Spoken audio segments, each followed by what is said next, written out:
A very good evening to all of you.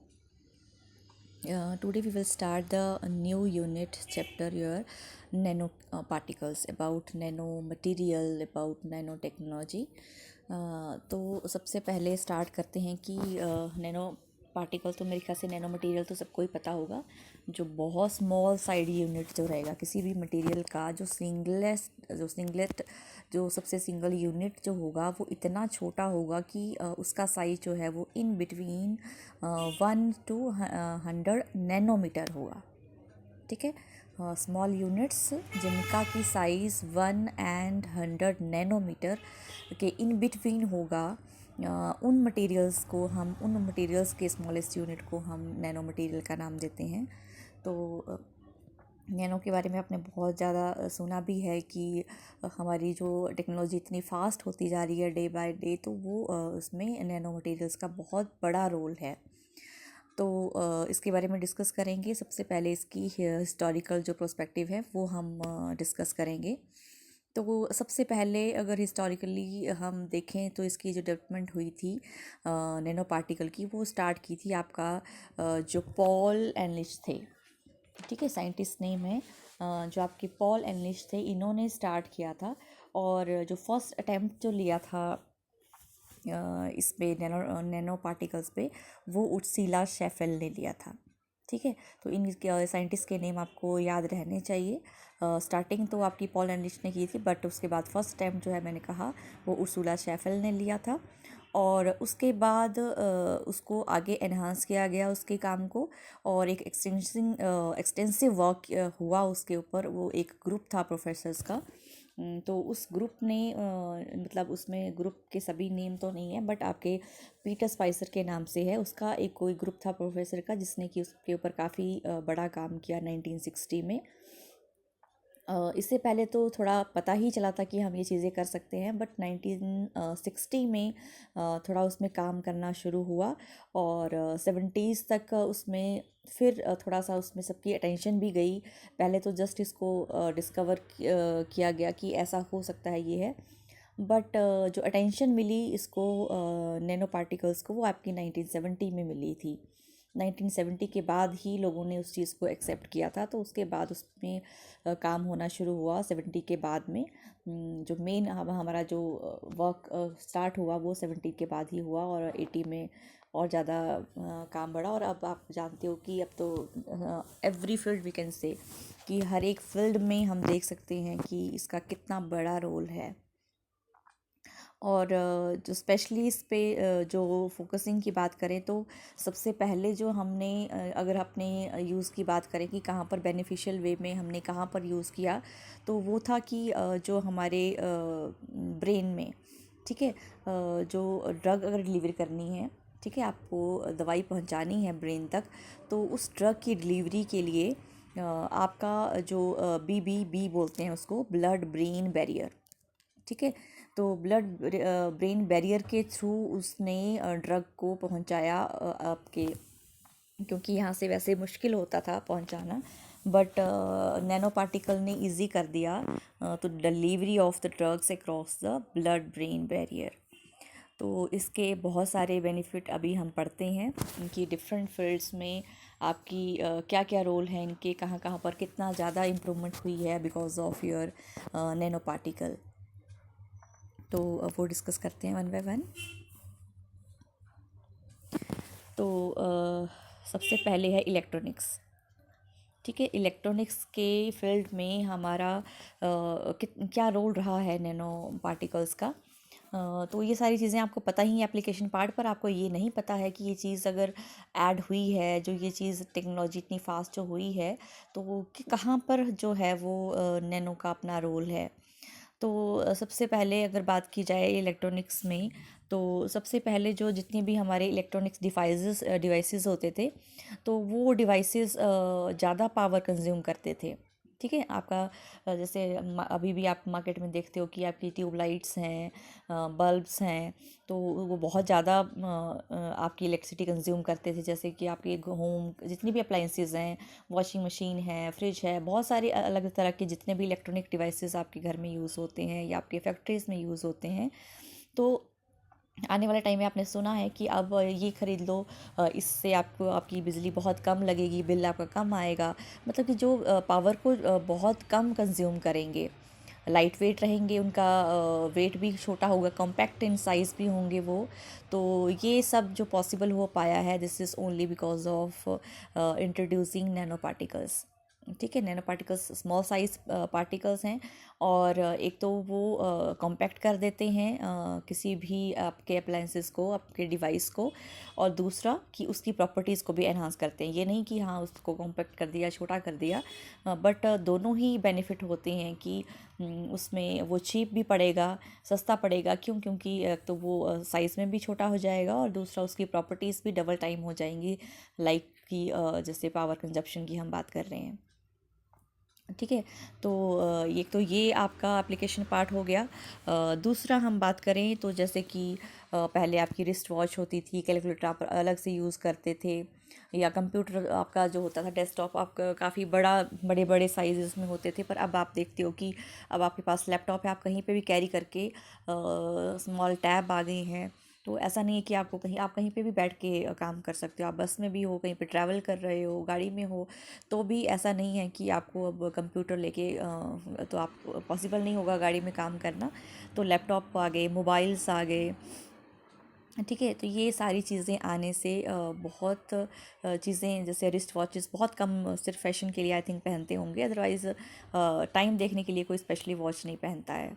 And calculator है, ये सारी चीज़ें क्योंकि एक आपके सिंगल फ़ोन में ये सब कुछ पहुंच गया है, राइट। तो ये भी एक एडवांटेज है आपका नैनो पार्टिकल का।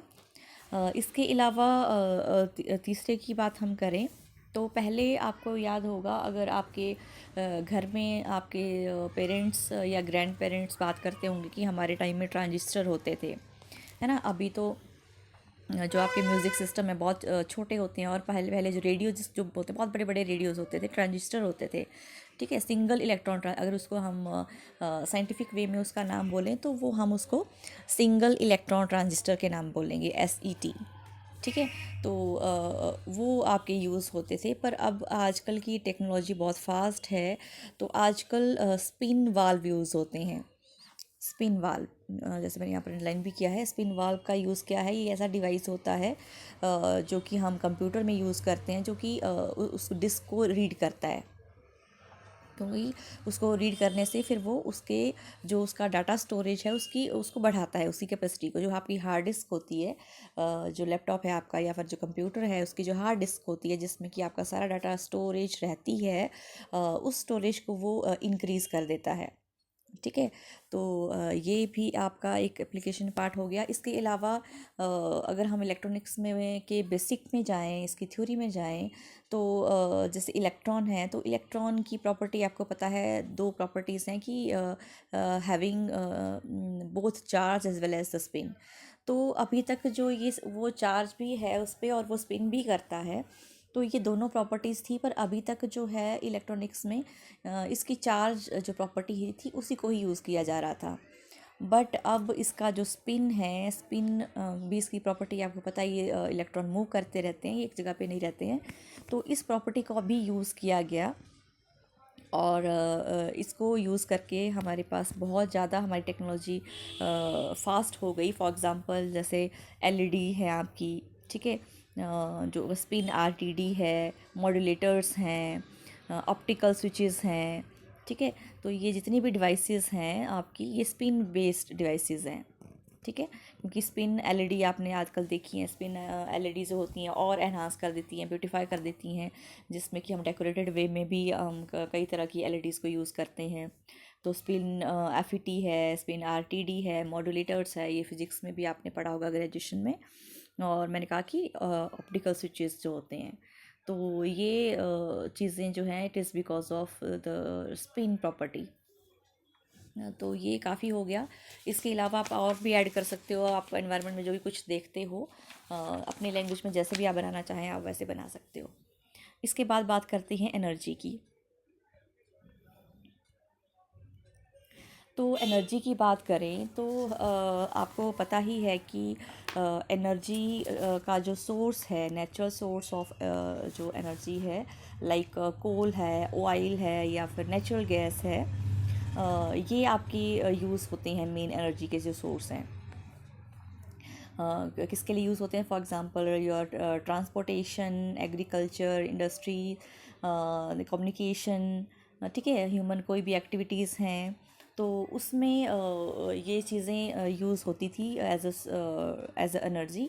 बट आपको पता ही है कि ये बहुत जल्दी ख़त्म हो जाते हैं, जिस कोल, ऑयल एंड नेचुरल गैस हैं। तो इनको अगर हम हर जगह पे इनको ही यूज़ करेंगे तो ये बहुत जल्दी कंज्यूम होने वाले हो जाते हैं, और ये इजीली हमें अवेलेबल नहीं है हमारे पास। तो इसीलिए आजकल इसके अलावा और सारे एनर्जी सोर्स रिप्लेस कर दिया है इनको, जैसे कि न्यूक्लियर, जियोथर्मल है, विंड एनर्जी है, सोलर एनर्जी है। तो बिकॉज ऑफ नैनो पार्टिकल्स ये डिफरेंट सोर्स भी हमें अवेलेबल हैं, जो कि हमें इजीली अवेलेबल हैं, और वो इतने ज़्यादा कॉस्टली नहीं रहेंगे। जैसे कि आपके कोल के लिए सालों लग जाते हैं, ऑयल है तो और ये दूसरा बात है कि एनवायरनमेंट फ्रेंडली भी हैं और चीप भी हैं। तो this is also an very much advantage to us. Now इसके बाद ये तो हमने फर्स्ट जो बात करी, फर्स्ट पॉइंट जो मैंने डिस्कस किया, it's about your natural source of energy. Now second point जो है, इट्स वेरी इंटरेस्टिंग दैट ये जो फ्यूल है, जो हम फ्यूल यूज़ करते हैं, मैंने कहा कि coal as well as oil है आपका, तो ये बहुत टाइम लगता है इनको, और अगर ये ख़त्म हो जाते हैं तो मतलब हमारे पास कोई एक ऐसा सोर्स नहीं है एनर्जी का कि कोई फ्यूल का, सॉरी, तो फ्यूल का कोई सोर्स जो कि एनवायरनमेंट फ्रेंडली भी हो और वो चीप भी पड़े हमें। तो आपने सुना ही होगा, कुछ सालों से रिसर्च चली हुई है हाइड्रोजन फ्यूल। जो हाइड्रोजन फ्यूल है, ठीक है, हाइड्रोजन को एज अ फ्यूल यूज़ किया जा सकता है, क्योंकि इसमें कुछ काम हुआ है जिसमें कि जो क्या कहते हैं, वाटर को स्प्लिट किया गया है, जिसमें जो हाइड्रोजन फ्यूल जो हमें मिलेगा, वो मिलेगा आपका जो वाटर है, वाटर को स्प्लिट करते हैं यूजिंग सनलाइट और in the presence of nano particles, ठीक है, उससे उसका फोटो कैटालिस्ट होता है। तो नैनो पार्टिकल का यूज़ करके उस वाटर की स्प्लिटिंग करते हैं, जिससे कि आपका हाइड्रोजन फ्यूल निकलता है, ठीक है।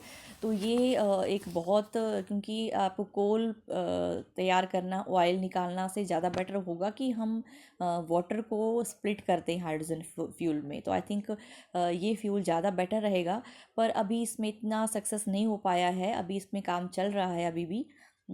इसमें ये है कि इसमें जो दिक्कत आ रही है, वो दिक्कत ये आ रही है कि ये इसकी स्टोरेज में दिक्कत आ रही है, और दूसरा है कि ये एकदम से फायर कैच कर लेता है। वैसे तो इसकी स्टोरेज के लिए भी सोल्यूशन है कि हम इसमें कार्बन नैनो ट्यूब्स यूज़ कर सकते हैं। तो पर ये है कि ये जो कार्बन नैनो ट्यूब्स हैं, ये बहुत एक्सपेंसिव हैं। तो इसके लिए भी काम चला हुआ कि कोई ऐसी नैनो ट्यूब्स बना पाएँ हम, जो कि ज़्यादा एक्सपेंसिव ना हो। अगर इस तरह की नैनो ट्यूब्स हम बना पाए तो एक बहुत बड़ी अचीवमेंट होगी कि हम अपने फ्यूल, जो हम कोल और ऑयल जो यूज़ करते हैं एज अ फ्यूल, उसको हम रिप्लेस कर पाएंगे हाइड्रोजन से, जो कि आपका वो एनवायरनमेंट को भी पोल्यूट नहीं करेगा, और दूसरी बात है कि वो इजीली अवेलेबल भी होगा हमारे पास, बहुत जल्दी बन जाएगा कंपैरेटिवली और कोल एंड ऑयल। इसके अलावा आपका जो थर्ड पॉइंट है, इट्स अबाउट दैट आपके बहुत सारे जो लैपटॉप फ़ोन्स जिनकी बैटरीज होती थी, सेल जो उसमें पड़ते थे, तो वो आप उसको चेंज करना पड़ता है जब ख़त्म हो जाते थे। बट अब जो है रिचार्ज हम कर सकते हैं, ठीक है। अब चार्जेबल बैटरीज आ गई हैं, सेल्स आ गई हैं, क्योंकि उसमें निकल हाइड्राइड्स को यूज़ किया गया है, तो जिसकी वजह से हम उनको रिचार्ज भी कर पाते हैं। और उसी तरह से फोर्थ पॉइंट है about your solar cell. Solar cell को भी मॉडिफाई किया गया है बाय सिलिकॉन यूज़ करके, सिलिकॉन के नैनो पार्टिकल्स यूज़ करके, और ये भी एनहांस करता है इस सोलर सेल्स को। Now your next one is your auto sector, ठीक है। जो ऑटोमोबाइल्स हैं आपके, तो तो उसमें भी बहुत बड़ा चेंज आया है बिकॉज ऑफ नैनो पार्टिकल। क्योंकि जो किसी भी गाड़ी के बॉडी पार्ट्स रहते हैं, they are made up of steel mostly. ठीक है, प्लास्टिक हो गया, फाइबर हो गया आपका, जो स्टील है, रबर है, एलॉयज़ हैं, यही मटेरियल रहते हैं उसके किसी भी गाड़ी के बॉडी पार्ट्स बनाने के लिए। बट वो इतने ज़्यादा स्ट्रॉन्ग नहीं होते जितने कि हम जो नैनो ट्यूब्स की जो कंपोजिट यूज़ करते हैं। तो क्योंकि इनकी जो मैकेनिकल स्ट्रेंथ है वो ज़्यादा है as compare to the steel. ठीक है, तो आपने देखा होगा अब तो बहुत सारी कितनी तरह की गाड़ियाँ आ गई हैं कि कितनी फोर्सफुली भी वो टकराएंगी तो उसको वो डैमेज नहीं होगी, है ना। तो this is possible because of the nano particles. इसके अलावा जो कार्स हैं, आपकी जितनी भी गाड़ियां हैं, तो उनके जो आपने कभी देखा होगा, कभी मार्केट में भी अभी जब भी आप कहीं से भी किसी वर्कशॉप से पास करते हो, कहीं से जाते हो, तो आपने देखा होगा कि जब जो गाड़ी का को जब पेंट किया जाता है तो उसको जैसे हम घर में पेंट करते हैं वैसे नहीं करते हैं, है ना। किसी ब्रश से पेंट नहीं करते हैं बट स्प्रे करते हैं उसको। ठीक है, स्प्रे करके गाड़ी को पेंट किया जाता है। बट अब आजकल जो है वो फाइन नैनो पार्टिकल्स हम यूज़ कर रहे हैं, जिससे कि वो बहुत स्मूथ होगा, बिल्कुल थिन अट्रैक्टिव कोटिंग होगी उसकी। अदरवाइज़ जो है आपका, अगर दूसरा सिंपल हम और कोई पेंट करते हैं तो वो आपका कुछ टाइम के बाद निकल जाता है या फिर डल पड़ जाएगा, वो इतना अट्रैक्टिव शाइन नहीं करेगा आपका। जैसे कि अब आपको, जब आप कभी कभी गाड़ी लेने गए होंगे किसी के साथ, वो बहुत सारे फीचर्स आपको बताते हैं कि ये डस्ट को कैच ही नहीं करेगा, डस्ट अपने आप नीचे आ जाएगी, इस पर टिकेगी नहीं। ठीक है, और वाटर भी को वाटर रेजिस्टेंट है वो। तो ये सारी चीज़ें पॉसिबल है because of your nano particles. और एक बहुत इंटरेस्टिंग बात बता रही हूँ कि अब आने वाले टाइम में काम चल रहा है जिससे कि अब इस तरह की गाड़ियाँ आएंगी कि उसकी हम उसमें वोल्टेज अप्लाई करेंगे और उस वोल्टेज से ही आपकी गाड़ी का कलर चेंज हो जाएगा, राइट। तो मुझे भी बहुत वेट है कि इस तरह की कोई गाड़ी आए, आपको भी होगा आई थिंक, कि जस्ट चेंजिंग द वोल्टेज। ठीक है, अगर हम रिसर्च चली हुई है कि हम अगर कोई वोल्टेज अप्लाई करते हैं तो पर्टिकुलर कलर के लिए पर्टिकुलर आपकी वोल्टेज रहेगी। तो फिर तो आप लोग आई थिंक डेली जैसे आप कपड़े पहनोगे वो उसी कलर की गाड़ी का कलर कर सकते हैं, है ना, because we will apply the voltage for that colour. तो इसके ऊपर भी अभी काम चला है, तो ये भी पॉसिबल हो जाएगा because of your nano particle. और इसके अलावा जो सेल्फ क्लीनिंग है, ग्लास जो होते हैं, जो आपके ऑटोमोबाइल में जो भी गाड़ियों के ग्लास रहते हैं वो सेल्फ क्लीनिंग का काम भी करते हैं। ये भी कई आपको बताते हैं फीचर्स कि हाँ इस गाड़ी में ये बेनिफिट है, इसके ग्लास सेल्फ क्लीनिंग है। तो this is because of titanium oxide. ठीक है, इसके अलावा आपके सिलिकॉन, कैल्शियम या फिर बेरियम के ऑक्साइड्स इसके लिए यूज़ होते हैं।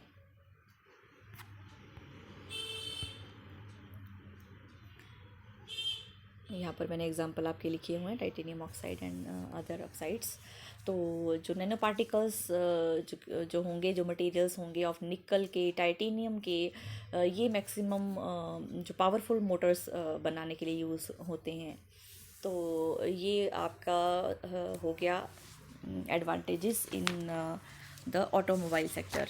ठीक है, ऑटो सेक्टर में आपका क्या रोल है।